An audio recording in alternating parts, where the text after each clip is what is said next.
day is it? It is Friday. It is 2 p.m. Mountain Standard Time. Who would have thought it went by that fast? I know, right? And we didn't have one last week, so it's our every other week live stream. Everybody, welcome in. If you're just joining us, if you're new here, my name is Dylan Von Kleist. I'm the VP of Sales and Marketing for Autowash. And with me, my good friend, Levi Gates, the master of shine, but also Executive Director of Automotive Appearance here at Autowash. Yep. So we do this. We come to you live every other week. If enough of you guys show up, maybe we'll start doing it every week. But we talk about everything. Car washing, car detailing, beard oils, what's new in the world of cars, all kinds of stuff. And this is about your time. So you guys can drop those comments. You have questions about detailing, car washing, or just have comments in general, drop those in the comments, and we will get to those as the next hour unfolds. We also have a special guest who will be joining us in the second half, Keith Duplessis from P&S will be here. He's going to sit in your spot. Yep. So if you have any questions about P&S products specifically, he'd be a great guy to ask. Yeah, this guy also has a massive knowledge of old car wash. Yeah, which is crazy. Yeah, he knows everybody and anything in the world with car wash. A whole lot of time just talking to him about car wash. Yeah, literally, like it surprises me every time I talk to him. He's a wealth of car cleaning information in all ways, shapes, and forms. So let's start with a little bit of recap. So what happened last week? So this time last week we had the fine folks from Avance. Yeah, great class, great fun. Really cool car club. Yeah. We did the mini interviews with them. They're talking about. I asked each of them, what's your favorite part about being a part of Avance? And it's a club for everybody. There's not a specific. You don't have to have this type of car or this year. It's just whatever you like driving. And they're a drivers club, so they arrange drives. That's the main thing. Is get together, go enjoy your car on the road, get to a cool destination. Last week I happened to be here at the Autowash headquarters at the showroom for detail happy hour. But I love that idea of the club because it's kind of what I remember. They pay dues. It's a legitimate club, but also they have this whole thing. We're just going to go drive the cars. Let's go enjoy them. And it's not like sports cars in this. Some of the guys had BMWs. Some guys had Minis. There's a Unimog in this club. Yeah. I mean, there's all kinds of weird stuff. It's just going out with a bunch of car people and enjoying your car. Yeah. It was wild. I really enjoyed the conversations I had with them. All of them were just excited to hear about cars, right? They didn't care. They were asking me, so what kind of car you got? And I explained to myself, and they're like, what else do you got? I explained to all of them, and they were like, next time bring the Suburban. We want to see an 8.1. We've never seen one. Yeah.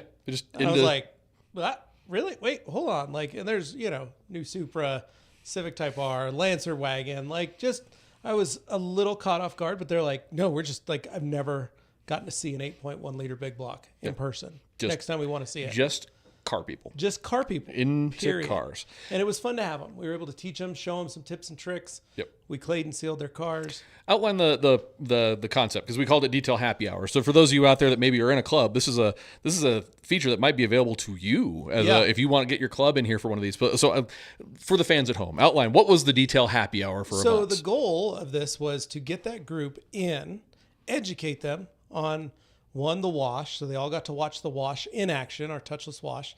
They got to see us pull the cars in. They got to see and learn how to clay a car and seal a car. Yep. And what was fun was that one of them had a ton of fallout on it. He brought his wife's Lexus in. Yeah. Ton of fallout on it. Was able to get all of them to gather around, show them up close and personal, this is what it looks like. And they were like, and the dude goes, I was wondering what all that was. It just started accumulating. And I was like, that's what this is. And this is how we take it off. That's why we do this, man. Oh my gosh, he goes, now I'm going to go home and try it on my other cars and see if they have it. Yeah.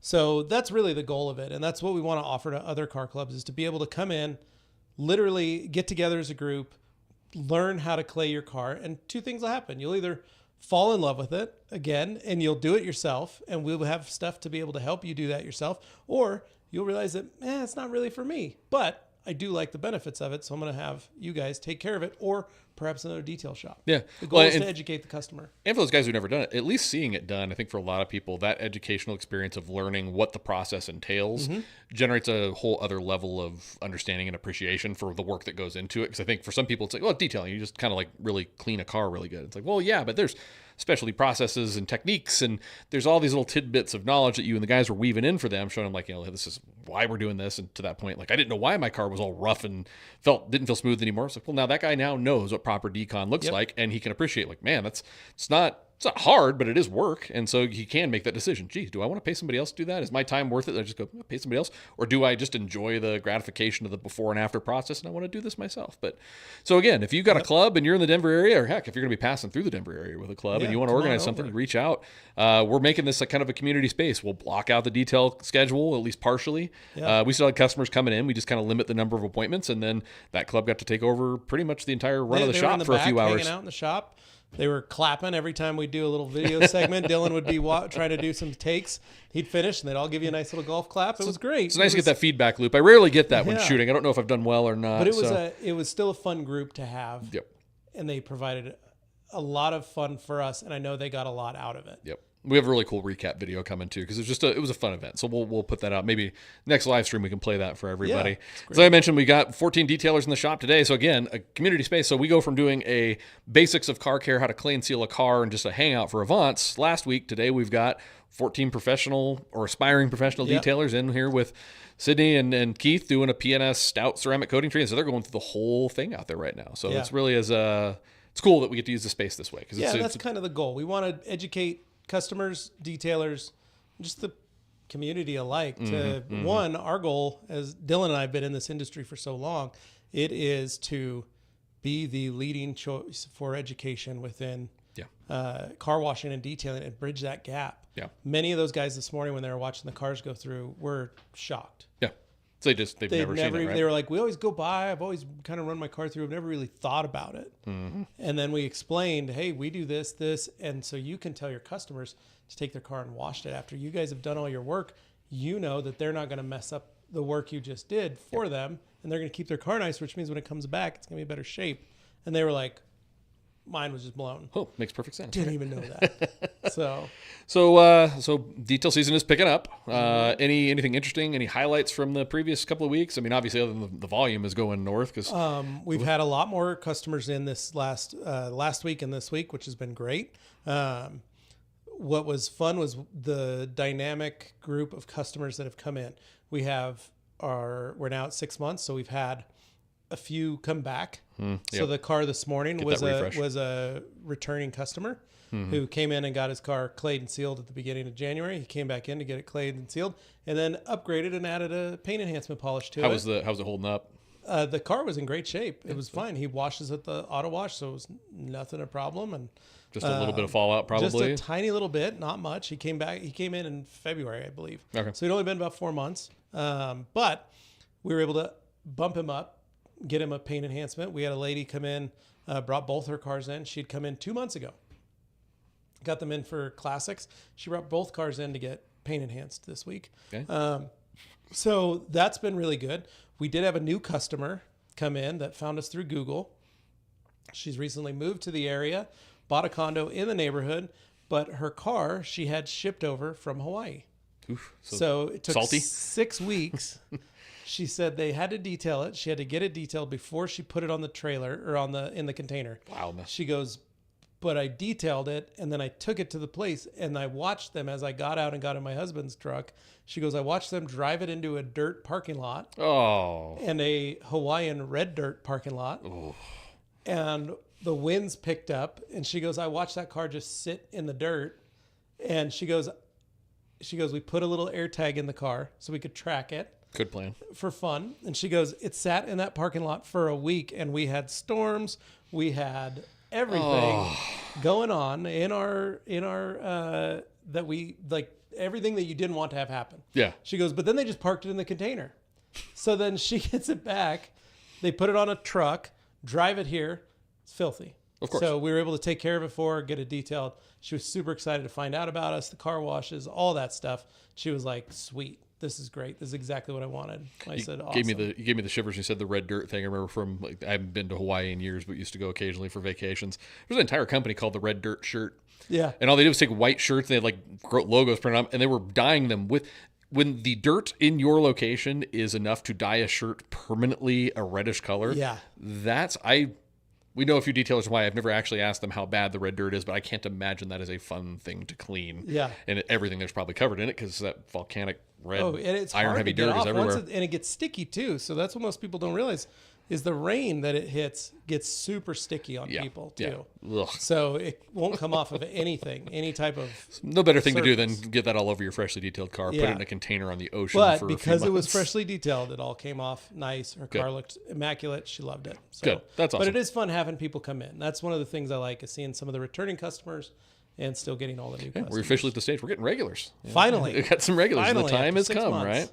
right? All right. So I'm going to transition us to our new segment, as we've had in previous weeks. And again, reminder to all you guys out there, leave any questions or comments. Anything you want to talk about down in the comments there, and especially stuff about P&S detailing products. Keith gets in here. We can answer all kinds of stuff with that. So anyways, automotive highlights. I scoured the web for the most interesting automotive news of late. And we have right now something going on that I read this and I went, there's absolutely no way that this could possibly be true. Okay. The McCurdy Sperling.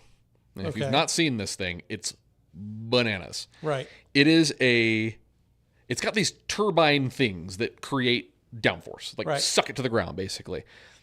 It has enough downforce that it can actually drive upside down. I saw that. Like it literally, like if you had a track that went like F-Zero, old arcade game, it can drive upside down. Yeah. It has enough downforce for that. So I wrote down a couple of the stats. It's just wild. 0 to 60 in 1.5 seconds. Okay, 0 to 60 in 1.5 seconds. The Mercury's insane. That makes it faster than an F1 car and a Tesla Model S Plaid, which is a pretty fast car. Yeah. 1.5 seconds. On top of that, Sperling, which I learned something in my research here, means thunderstorm in Irish, which is fitting for a car that sounds like a turbine and accelerates like a bolt of lightning. I found this. There's like interesting automotive news that I want to talk about. And I found this and I was like, that's a really cool looking car. Then I went down the deep, dark rabbit hole of watching it. And I'm like, it's wild looking on top of things, but it's like breaking every track record everywhere. And so of course your Porsche's going, it's not fair. Like cheating. It won the Goodwood Hill Climb pretty much every year for the last 4 years. Yes. And it keeps getting faster every year. And I just go, it's one of the coolest ideas ever. I'm like, okay, yeah, downforce. There are multiple ways to make downforce, right? There's downforce that comes from a spoiler because you're driving fast, air going over the spoiler creates, pounds of downforce, 1,000 pounds of downforce, whatever it is. So this thing's doing that, but then also just add these jet turbine things that just vacuum suctioning it to the road, which just go. No, it's wild. I wonder, like, I wasn't able to find anything. I don't think it's allowed in any like road racing circuits yet, like organized, like it's not going to be in American Le Mans or anything, because I think it violates too many rules. But do we need an entire race series for the Sperlings or something? But in the that would be amazing, like the old IROC series. Then you can start adding courses that do like upside down twists. You can do barrel rolls and stuff as they all stick to the wall. Like Speed Racer. It'd be awesome. So I'm just like, that's probably the coolest thing I've seen in a while. Is like, we are in a time now where there are just more wild cars coming out. And the new ZR1X that was just announced. We can talk about that next week. But I mean, 1,200 and something odd horsepower that thing has, and it is hypercar performance in a Corvette, and it's in combination of electric motors and whatnot. So amazing stuff. Yeah. It's just the stuff that keeps happening. I don't know if other generations, because maybe the technology seemed leaps and bounds better. I feel like we are at an accelerated pace where cars are just doing wilder and weirder stuff almost on a weekly basis that I go, there's no way a car can drive upside down now. A Corvette with 1,200 horsepower from the factory. I mean, it's like, what's next? Where does this stop? Well, I like it. It's like your car. And if you think about when you were 18 years old, if somebody came to you and said, when you're 44, you're going to have a car that does this. Yeah. And a 1,000 horsepower condo on wheels, apparently. Yeah, like you would have been like, no, that's not real. Like, and its tires are how big? No, come on. No, that's impossible. It weighs how much? Like, but it goes back to that. Like, I think about it every time when I drive the Ioniq. Yep. It's 5,000 pounds with 300 horsepower and 444 pounds of torque, and it's fast. It's crazy fast. And it makes me sick when I drive it. I go, hurts my stomach. Like, that's why you need those adjustable seatbelts. Yeah, I know, from the right? Volvo, That's why I'm gonna have to get those. Which I should comment. There was heat on the Volvo seatbelt comments. Yeah, I will acknowledge this. We posted a little highlight on TikTok and Instagram, and I got some comments that I was very insensitive and uneducated, and somebody suggested they should put a higher tariff on podcast equipment to keep me off the air. Apparently, wow, this is the vitriol that was expressed in this. So I will acknowledge. So somebody did point out, and I don't have the exact stats in front of me. She said that women are much more likely to be injured and or killed in cars because seatbelts were designed for men. And I go, maybe they weren't designed specifically for women, but maybe more for men. So I acknowledge that is a use case. I didn't think that my questioning, I wasn't saying that it shouldn't exist. I was just asking if it should and what's the benefit. So, hot seatbelt talk last week apparently sparked an entire level of outrage. There is a group of women out there that are picketing. They have pitchforks and signs, and they're coming for me and my podcast equipment, apparently. You can't win them all.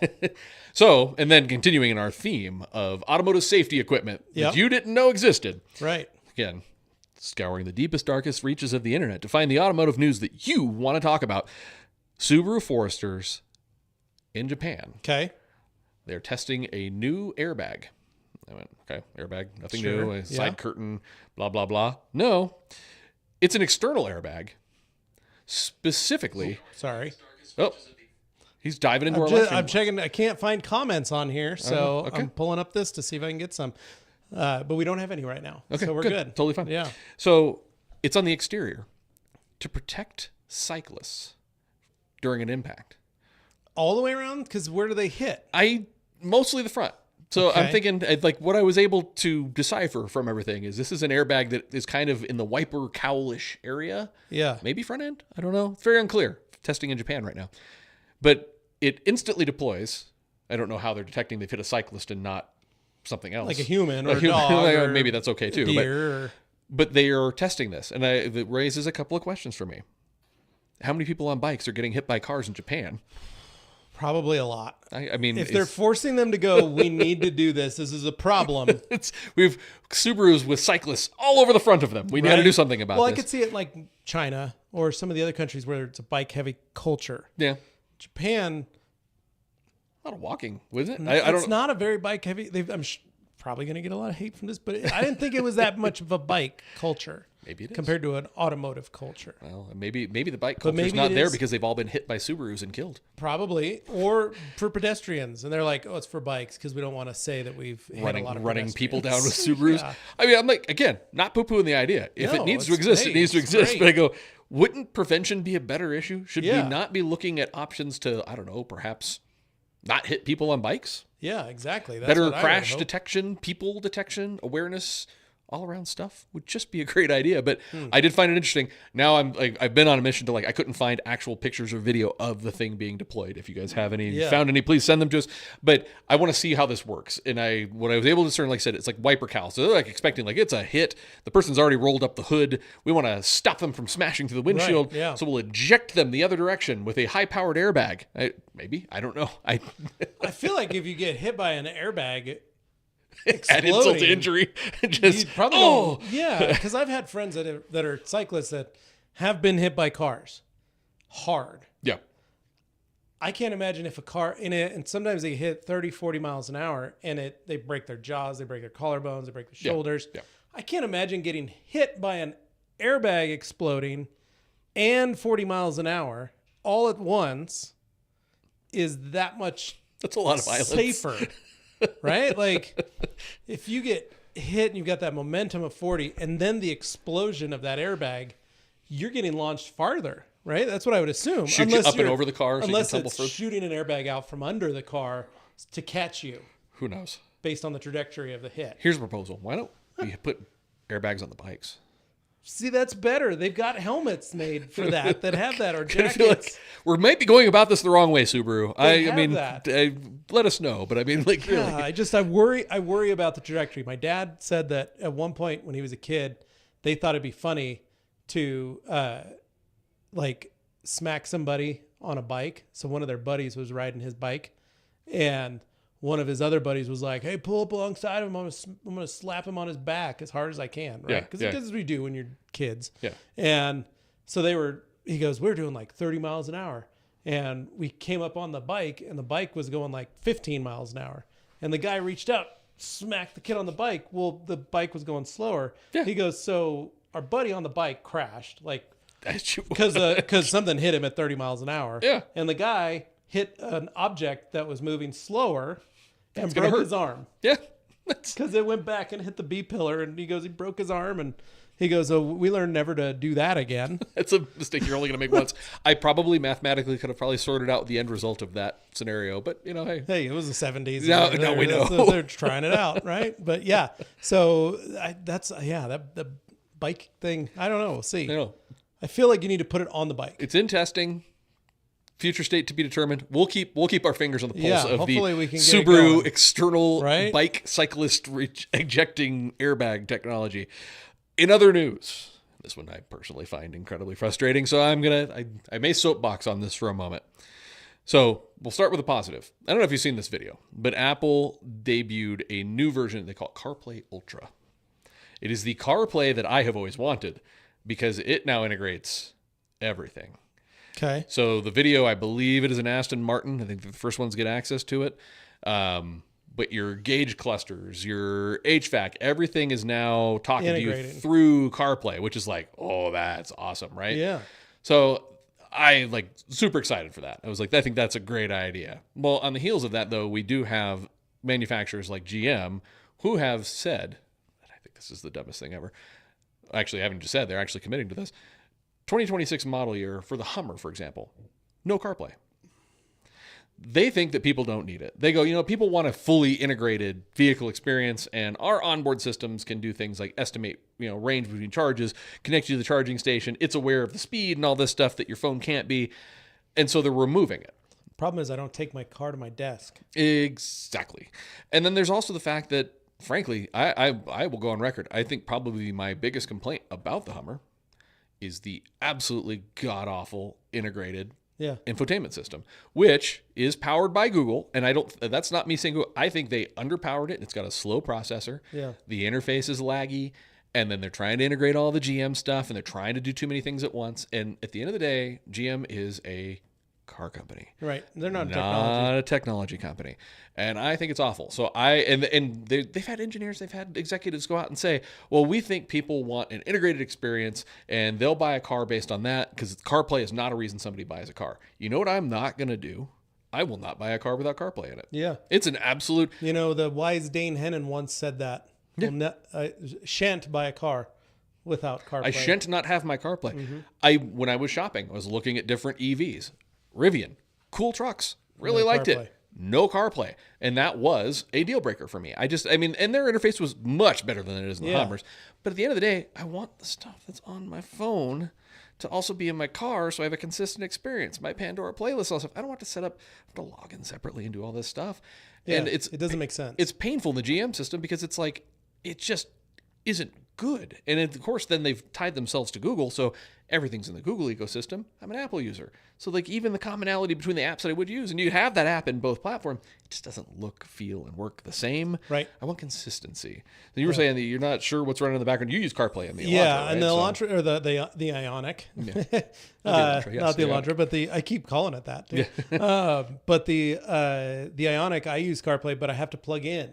So not wireless. It doesn't allow me to do it wirelessly, but on my wife's Tucson, it does allow wireless. And it's a 3-year difference. And I don't know if they're trying to run towards that same thing to just make it more difficult to use CarPlay because you had to buy a cable to plug into your phone, and it had to be an Apple cable. You couldn't just get a rebranded USB-C cable. Yeah. It had to be an Apple so that it would turn on the CarPlay. And so that was something I had to spend a week on the forums going I know it has CarPlay because it says it's in here. But how do I connect to it? Find out that I had to buy a cable to make it work properly. And it's only one port. So I can't it's not any of the USB ports. It's just one very specific one. USB port. So it doesn't make sense to me. Mm-hmm. But I think it's probably the same way that GM is going, where it's, hey, we're going to try and create a whole experience because they put a sound machine in there. Yeah. In my car, there's a sound machine. I can listen to the rain or the thunder and lightning. And I've got a recliner. The front seat turns into a recliner. It literally will kick back, put my feet up. Because their theory was, well, you want to relax when you're charging. Yeah. When you're hanging out charging, you just kick back, take a nap. Yeah. So I think it's probably very similar. I think this is what we're going to start seeing as companies going. So hopefully more aftermarket companies will go, hey, we'll embrace CarPlay, and here's a new infotainment system or something. We learned nothing from the past. I mean, it's I look back to, I had a first-gen Raptor for a while. Yeah. And it had I forget what they called it at that point. Microsoft had kind of gotten Ford to agree. Sync. Yes, God. I got rid of that in my last car. Oh, it was not great. It's not really a good interface, right? And then fast forward, I had a 4Runner I bought a brand new 4Runner for a while.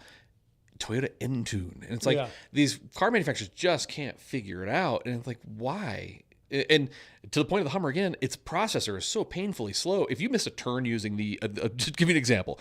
If I use the onboard navigation in the Hummer and I miss a turn, I will be 2 more turns before it tells you like updates and catches up with me again. Whereas if I'm running CarPlay and I miss a turn, it's like on it. It's like, make the next right. And I'm like, okay, cool.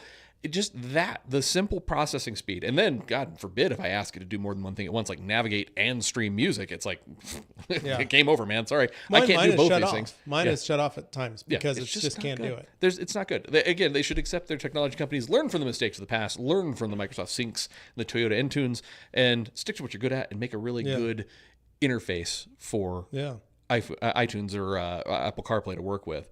I do think I am in the camp of if I go to buy another car and GM has removed CarPlay from everything, I think I'm going to be looking at another brand. Simply there you go. That. So we'll see. So we got a comment. Okay, yes, it's a nice one. We've got like 3 here. So first was Umberto just saying hello. Hey, Umberto. Tug saying yes. Does the live Q&A? Do the live Q&A every week, please.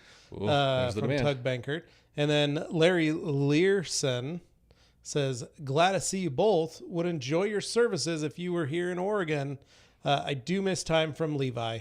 Does he still keep up his Master of Shine YouTube? Thanks. I don't keep up my Master. I still have it. You can still follow me. I just haven't posted anything on it, I think, ever. So I've talked about it. The easiest way to follow me is _Master of Shine on Instagram. Just keep up that way. But yeah. And then follow Autowash. You can get all your if you follow Autowash, it's all the new videos. Is me and Dylan talking. All the new videos and all the new live streams. Yeah, so we're all doing that. Your new home for all things Levi Gates, Autowash. Or Dylan Von Kleist. Yeah, I'm here too. So I am going to go ahead and I'm going to set this question up, and I'm going to dive deeper into it with Keith after the break. But I want to set this up for people, and I'm going to repeat it for Keith. We had a customer reach out, and he says his detailer told him that the pressure in our washes was causing damage to his vehicle. And I went, what? Right. Doesn't make sense. That doesn't make any sense. We wash a whole lot of cars. Never heard this before. So this is why I want to talk to Keith about this, because his car wash understanding and his detailed background, and also just in general, I think this is funny. So the customer outlines for us, he spent $3,000 with a detailer, had his car corrected and had a professional coating applied. And he, went a few days, it rained, he got the car washed. He was a loyal Autowash user, went through the touchless, came out the other side, and the truck was covered with scratches again down the sides. Okay. Scratches. Right. Okay. And so when he talked to the detailer said, oh, where'd you go? And he goes, oh, I went to Autowash. He goes, oh, you can't do that. The pressure they use is too high and it causes scratches. This is a very weird thing. It was a very weird thing. So I intervened, tried to be polite with the guy. I asked him, I said, well, it's really not possible. Yeah. Water pressure doesn't cause scratches. It'd be like saying, I drove on the freeway at 75 miles an hour during a rainstorm and now my car's covered in scratches. It doesn't really work that way. Right. But I then tried to say, well, what coating are you using? Because we are non-acid, so we didn't strip your coating. Right. All this kind of stuff. Of course, refuses to tell me. It's trade secret. He's professional. He shouldn't have to justify himself to me, blah, blah, blah. Ultimately, the customer demanded that he redo the work. The detailer maintains that he shouldn't have to redo the work because he didn't cause the damage. I want to talk to Keith about, I have some theories on how I think this happened. Did he go to the Rocket car wash that says Autowash on the side that's not affiliated with us? Nope, he definitely went to Autowash. I think the detailer used a spray coating. And I say coating in the lightest sense of the word. And I believe he probably used a very heavy filler type polish, filled in a bunch of defects, told the guy he was getting a quote unquote paint correction, and then, spray bottle of coating, put that on. And I think the combination of just 3 to 6 months of washing his car. Yeah. And I think just soap, water, and a little bit of time caused that detailer's quote unquote paint correction to go backwards. So I'm going to talk to Keith a little bit about, one, I did the math for the guy, and I've got it written down here. So at at our distance that we're spraying with our pressure, the net result on the paint is around about 180, 200 PSI, so pounds per square inch of pressure on the paint. So that's droplets of water, so it's not like it's putting dents in, right? Well, I did the exact math. So if I'm driving 75 miles per hour down the highway, you're probably going to net maybe 80 to 90 PSI. So it's less. Yeah. So my assumption was wrong, but still, it's a lot. But then I said, okay, well, what about the common pressure washer? So something like a Krenzla or even like a Ryobi off-the-shelf pressure washer that a detailer would use. So I took, PSI. 1,200 PSI, average 2.4 gallon per minute, maybe working from about a foot of distance, right? 175 to 200 PSI. So that would be the output. The detailer would be technically scratching if that was the case. And so it drives back to the whole question of what actually causes damage to cars. So we're going to dive into that a little bit, but I thought it was a funny story. I wanted you to be aware of it. Me and Keith are going to talk a little bit about that. No, I love it. I think it's a great little topic because it's funny that would be the excuse. Yeah. Well, reputation or reputable detailers, how to pick a good detailer and how to know when somebody's another reason to join the IDA. Another reason to join the IDA. So we're going to take a quick break. We're going to reset with Mr. Keith Duplessis here in a few minutes. Again, you got a couple of minutes to add any more comments or questions about P&S detailing products, anything about stout coating, which they're working with today. Otherwise, we're just going to talk general car care and cleaning, and we'll be back in a few minutes. See ya. If you're going to have a final rinse on your car, you don't want it full of minerals. That's what's going to cause water spots. Spot-free water. It's something we talk about as a benefit to our washing system, but maybe you don't know everything about it or why you'd want it. So I'm standing here in one of our auto bays, and I'm going to give you a little bit of information first about how we make it. Denver City Water, for us here where I'm standing, they consider the tap water usually around 200 parts per million of dissolved solid. That can be anything from chemicals to minerals and all kinds of things, and you actually need some of that in your water for the intake into your body. But for washing your car, that's the stuff that creates water spots. So what we do at Autowash is we bring that city tap water in, and the first thing we do is we run it through a softening process, and that's going to remove a lot of calcium and magnesium, some of the things that are actually most responsible for spotting in water. Once we remove the calcium and magnesium, we flush that water up to the next stage of filtration, which is our charcoal filtration. Charcoal and resin filtration then pulls out things like chlorine, which is really bad for your paint and can lead to different kinds of spotting. After charcoal, we head into the reverse osmosis process. So this process is there to take out a lot of the things regular filtration can't, like chemicals and other things that might be present in the water. This is a little bit slower process, but it removes that last little bit of stuff that all the prior filtration processes couldn't. After all that filtration is done, we put it into holding tanks so it is on demand and ready for you to use. The reason we produce it in advance is it takes time for the water to flow all the way through that system. So we have hundreds and hundreds of gallons of spot-free water on tap ready for our customers to use, whether they're using automatic bay and the spot-free rinse cycle, or they're using the self-serve bay and doing spot-free rinse at the end of the wash. Now, Autowash targets a number around 10 to 20 parts per million. So we're reducing it from 200 down to 20 at the worst, sometimes 10, through our filtration process. Again, those parts per million are the dissolved solids in the water that we're trying to get out so they don't create spots on your car. So now we've introduced you to the concept of how we create all that spot-free water. Let's talk about why you want it. You might already know the answer to this question, but really, if you're going to have a final rinse on your car and any water is going to remain, which we tend to dry about 80, 85, 90%, but there's going to be some water running out of those mirrors. There'll be some water the dryers alone can't hit.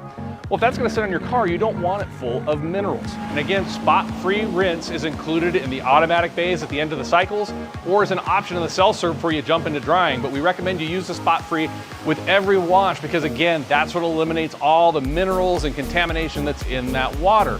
Now, as we always do in our Beyond the Wash videos, we do a little science experiment. So what we're going to do is we're going to prove to you that we're actually removing that water. I have a couple of beakers here on site. We're going to fill one with non-treated water. We're going to measure that one with our total dissolved solid meter. It'll give us a meter of how much is in that water before we filter it. Then we'll switch over to spot free. We'll grab a reading of that and show you exactly where we're actually putting that water out so you can have confidence in the spot free water that you're using. And while you're here, don't forget to like and subscribe. Leave a comment below if you got a question about touchless washing, self-serve washing, or car care in general. Leave those comments in the bottom there so we can get back to you on those, create more Beyond the Wash content that answers your questions about car care. And again, remember, you choose an Autowash because you love your car.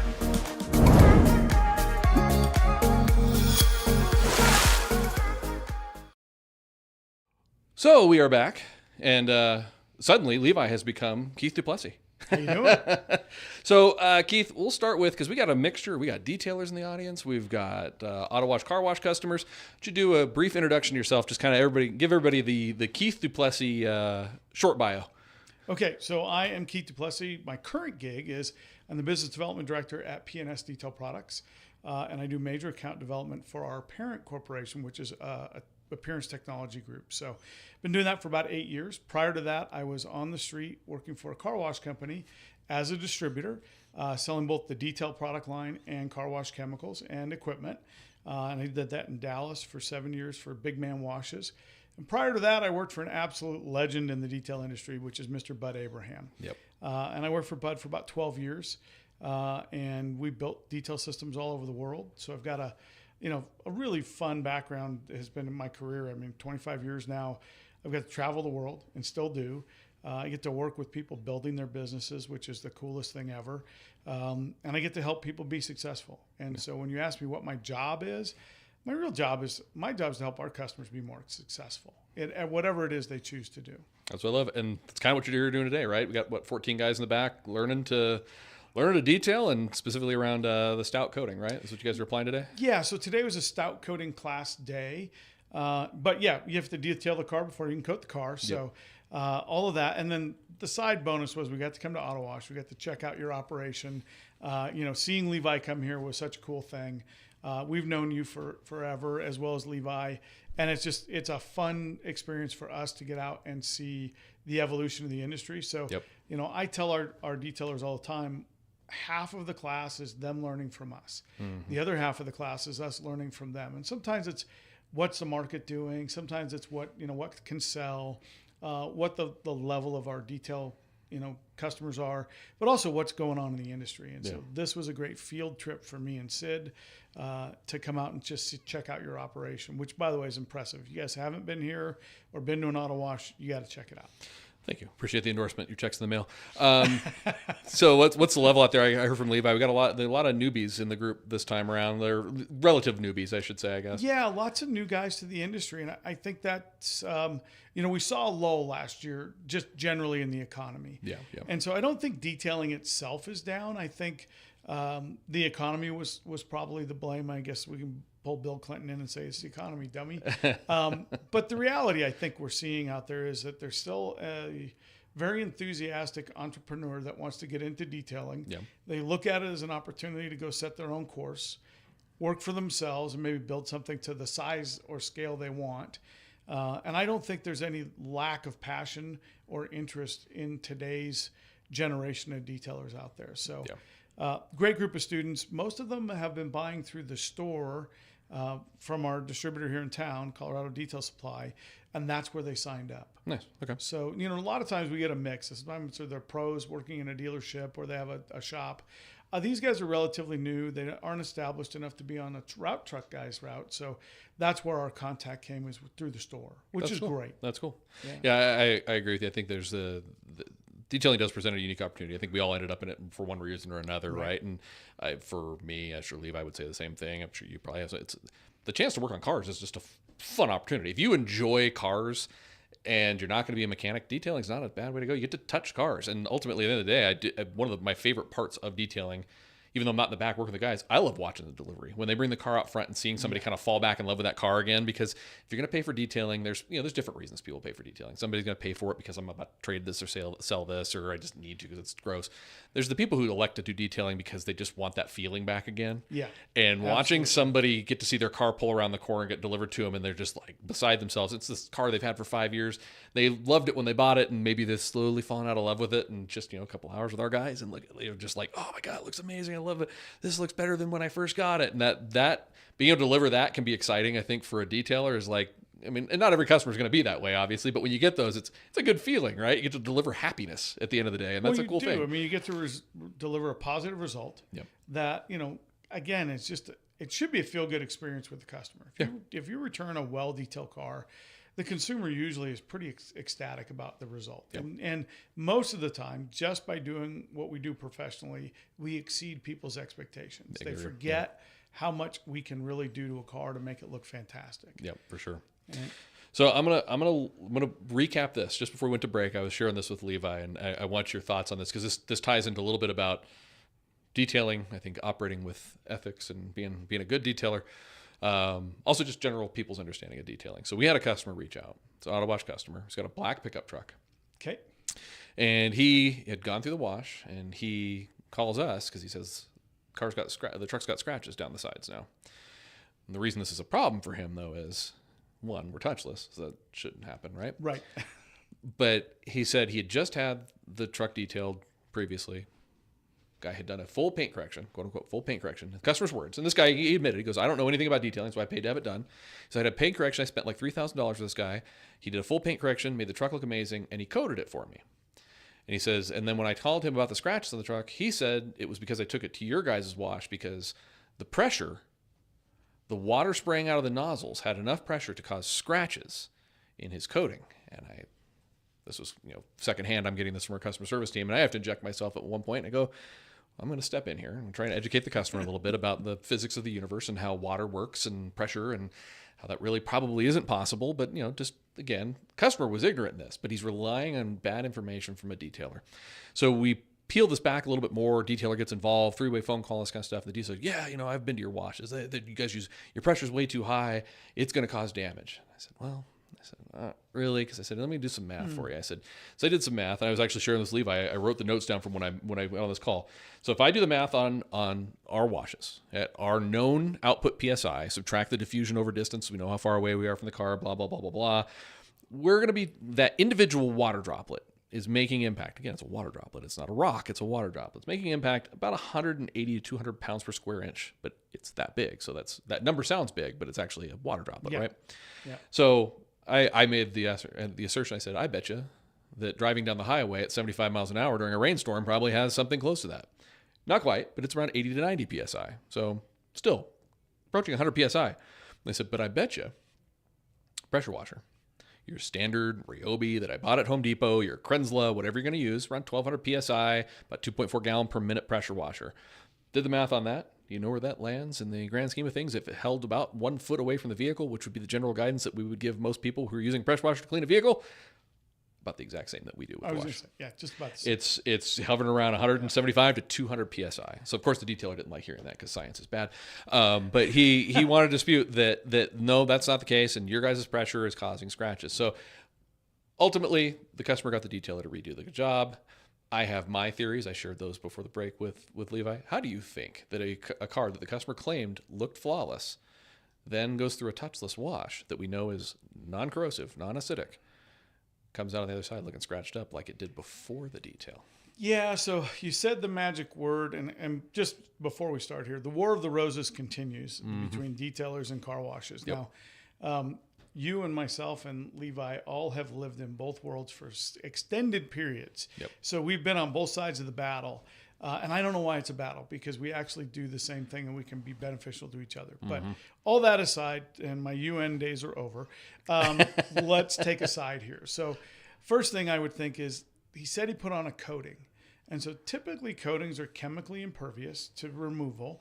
They have to be abraded off, which for those at home means they're polished or sanded off. Typically, in today's age, most of the stuff we can polish off. But either way, if you had not said that, I would have said, hey, good detailer, did a great job, probably had a black truck, used a black polish type product, and it filled all the swirls. And so what we had here was a situation where he got off most of the damage. What damage you didn't get off, you used a product with a filler in it. Yep. And when it went through the wash, the filler got washed off, and your wash will definitely clean that surface off, and those manifested themselves. Saying that you put a coating on it concerns me greatly, and when I heard the price, I would presume that it's a coating like we're using out here, which You would hope so, right? which would again be chemically impervious, would have to be abraded off, all that stuff. But there's a lot of crosstalk in our industry about really bad terminology, and one of them is it's a ceramic coating or ceramic product. And really, it's a ceramic infused spray. It's got what we would call an SiO2 base to it. It's a long-term durability paint sealant. Yep. And I would suggest that your hard chemicals are in a nice range. There are some touch-frees that go way out on the edges. Oh, yeah, they're going to scorch it, yeah. But even that, your products would definitely, I think, with what they're set up to do, remove a 6 month to 1 year SiO2 spray on ceramic product. So adding all that up, I would have to say he probably used an SiO2 spray instead of a real ceramic. Even if he didn't, he had a filler product on that paint and put a ceramic over it. Bad foundation, basically. Which would have meant, the foundation, the product could come off.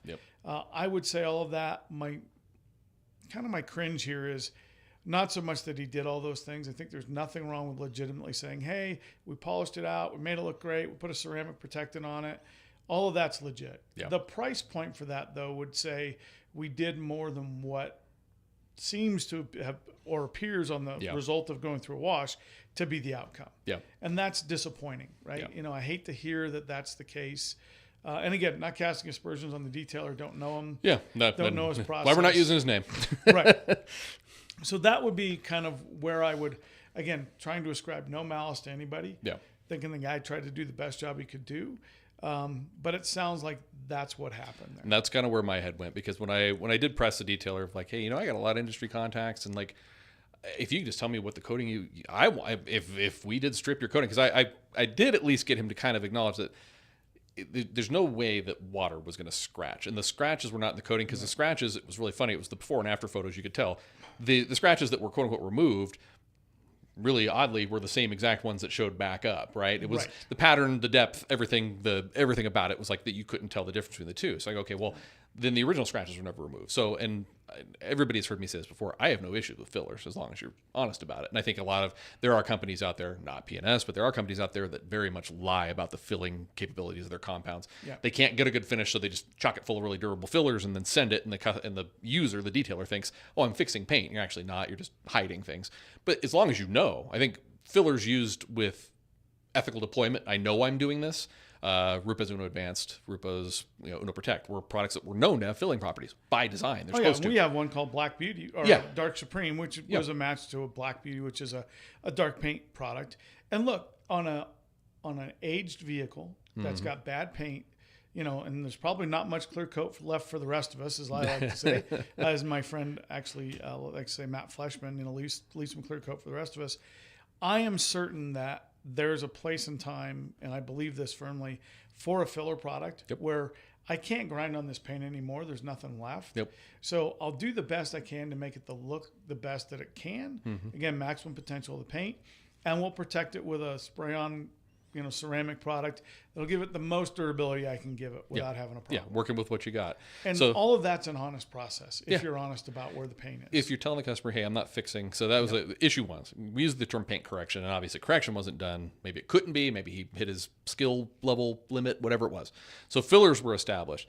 I tend to kind of lean where you're at, though, too, is that I think that he probably, and again, maybe an underinformed, misinformed detailer, is I used a ceramic coating. Well, it's a ceramic spray seal or something like that. So I ended up in the exact same place you are. We ultimately never got any resolution with the detailer. The customer got him to redo it, but I do believe it was use of non-durable fillers, so a shaky foundation. It's like building your home on top of a sandy beach, and it just gets eroded. And then you put something that probably did have decent staying power. If you use a ceramic infused sealant, you probably can get a couple of months out of it. But if you put it on top of something that has no foundation to it, then it's the first thing that hits it hard enough is going to strip it away. So, anyways, that's the tale of your wash scratched my car, even though your wash doesn't touch my car. And I thought, I'm going to verify we didn't have a conversation beforehand. I wanted to go, where is Keith going to end up on this theory? And you ended up in the exact same place I did. Now, I will say a high solid cleaning agent, which is going to be probably more on the alkaline side, with a very close impingement of high pressure. I can see that you would do marring to the paint. I don't know that you would do specifically line scratches like we're typically seeing there. More than likely, you would get what you might think of as a clouding to the paint. And I would still ascribe more of that to the product, not the high pressure, kind of etching the paint in its own right. And you guys, your chemical range doesn't lend itself to that activity. I mean, we only wash, I don't know, a couple million cars a year. And so, I mean, if we were scratching cars, we'd have a lot of really upset people. We get these kinds of things on a not a regular basis, but we get these often enough with a product here and there. Bob and I look at each other and we go, we've put that on like 8 million cars. And there's always the oddball thing. I mean, I can tell a story about a Ferrari in Monterey that, you just go, didn't see that coming, but I get where it could happen. Yeah, yeah. So there are moments, but There are landmines and all for of the it. most part, I would think we're on the same page with that problem. Cool. So a couple questions that came in during and before. I had one person ask, what is Keith Duplessis' favorite product at PNS? What's your, like, if you're using it for not necessarily to train on, but just when you're using it, what's your favorite thing to pick up and use? Well, the problem at PNS, and Sydney Bragwin will tell you this, and Bob will tell you this, and Dave will tell you this. We all have like 9 of them. I'm probably the biggest brake buster fan on the planet. Okay. And that's just because I've used the product. I've watched the product grow in its popularity to be one of our better sellers, and a product that was a little pet project for me early on when I got to PNS. But probably Ultra Coat Polish is always the answer. So this is an old school on the lines of what now is Uno Protect. Okay. So it's an amino functional silica paint sealant with a polish in it, and it does a fantastic job on those older, drier paints. It's great on, for whatever reason, Toyotas love that product. I don't know why, but they do. Yep. That's one of my favorites because it does take me back to my first days in the industry. A one-step product, or an all-in-one, as we call it. The cleaner wax type. Cleaner wax product, with a little more bite to it. Yep. Great on a rotary, great on a DA, great on a palm orbital. Mm-hmm. So super versatile product. And again, I'm a little old school, that way. On the new school side, we just put it down. Stout is unbelievable right now. And of course, we've got Defender out there, which is amazing. And again, I can just go down the trail, but probably Brake Buster and Ultra Coat Polish are my favorites. And for those that are, I know Brake Buster well. I've used a ton of it. So kind of break down Brake Buster for anybody who hasn't used it before. So Brake Buster was a project that was designed to mimic wheel acid in an alkaline formula. Mm-hmm. It's got a lot of solids in it, and it is a total wheel and tire cleaner. Yeah. So it has a great grind busting factor to it. It has a rust inhibitor, so it's not going to cause your rotors to rust. It also has a great iron removal process. Compared to any of our iron remover, it'll remove about 95% the amount of iron than a specific iron removal product will do. One less product you have to keep on the shelf. One less product on the shelf. Great on wheel wells. And on today's modern cars where the engine doesn't get greasy and oily, it just gets grimy. Yeah. It's a great product there. So it has a ton of versatility and just a real staple for our product line. You summed it up perfectly, because I do love that product. I love the insanity of, and there are justifiable cases for this, but the insanity of I have a dedicated tire cleaner and then a dedicated wheel cleaner. Unless they both justify a unique product for both, the idea that I can pick up one bottle and do both is just, I'm a fiend for efficiency. As many efficiencies as I can build into a process as I can. It's kind of your everyday wheel and tire cleaner. Now, you're going to get a show car in that's got orange sidewalls because it's got you're going to need a tire stripper, and we have a product for that. But your day-to-day, I brought the detail in 6 months ago. It's a refresh on the detail. It's your daily driver wheel and tire cleaner. There are times when we all need to bust out wheel acid because you got that one car that's just got the bad wheels. And the same thing with the tires. But in general, like you say, 80% of the time, it's 100% of my answer. I love it. So your opinion, because you're out there, you're training, you're much more in the detailing industry than I am anymore.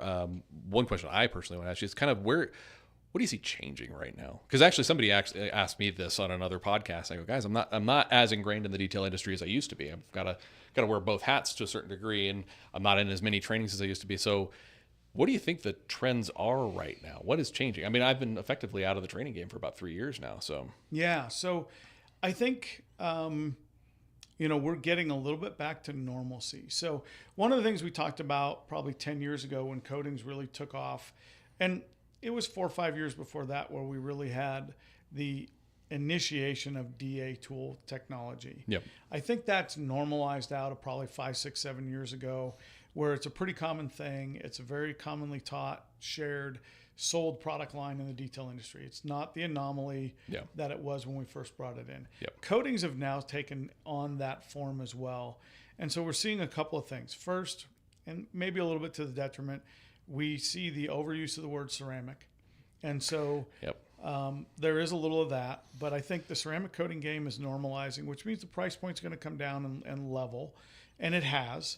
I'm seeing a lot more that kind of lean into the ease of use piece too, because I mean, we all know from early days they were nightmarish to work with in like very, very early coating days, and there's always tended to be, well, this coating's great, the durability is fantastic, but it's a bear to work with. Right. And I see more and more marketing that's leaning more towards it's still got great durability and it's a breeze to apply and it's easy to work with. So, and we see that now with our stout product, and we'll be doing some special project stuff to our classic coating to bring it into that same space.